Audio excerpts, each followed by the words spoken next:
In the modern era, researchers in the Arctic discover a long-lost aircraft containing a mun frozen in ice along with a circular shield.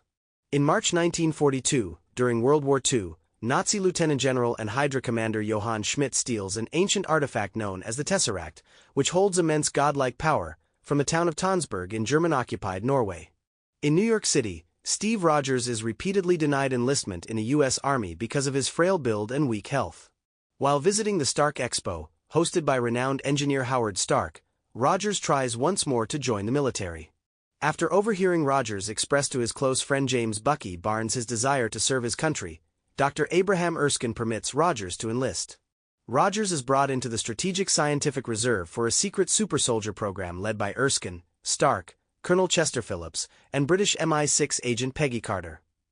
Phillips doubts Rogers is suitable for the procedure until Rogers proves his character by diving onto a grenade during a test. Erskine then explains that he once worked under Schmidt, who stole an early version of the super-soldier serum, gaining great strength but becoming horribly disfigured. Schmidt and scientist Dr. Arnim Zola used the Tesseract's energy to power Zola's technology and Hydra's plan for global domination. After locating Erskine, Schmidt dispatches an assassin, Heinz Kruger, to eliminate him. Erskine and Stark administer the super-soldier procedure to Rogers, injecting the serum and exposing him to Vita rays. Rogers emerges taller, stronger, and transformed, but Kruger murders Erskine and escapes with a final vial of the serum. Rogers chases and captures Kruger, who commits suicide using a cyanide capsule to avoid interrogation. The remaining serum vial is destroyed in the pursuit.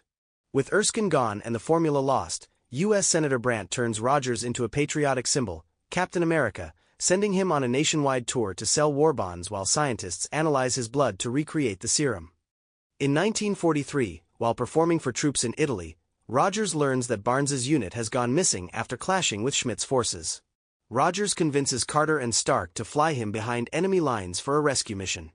He infiltrates Schmidt's base, frees Barnes and other captives, and faces Schmidt, who escapes after revealing his true red, skull-like face, earning the name Red Skull.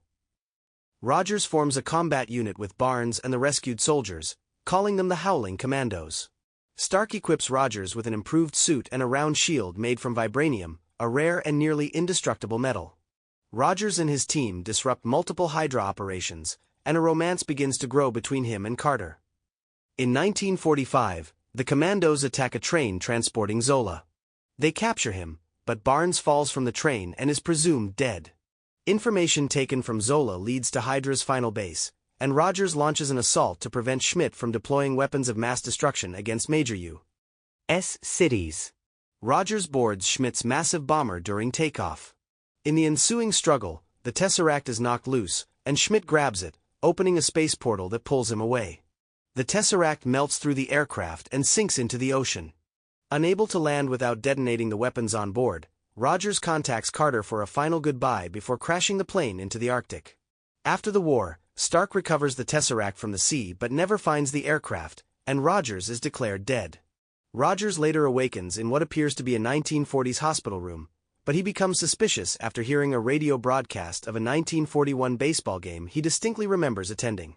He escapes and emerges into present-day Times Square, where S.H.I.E.L.D. director Nick Fury explains that he has been unconscious for nearly 70 years.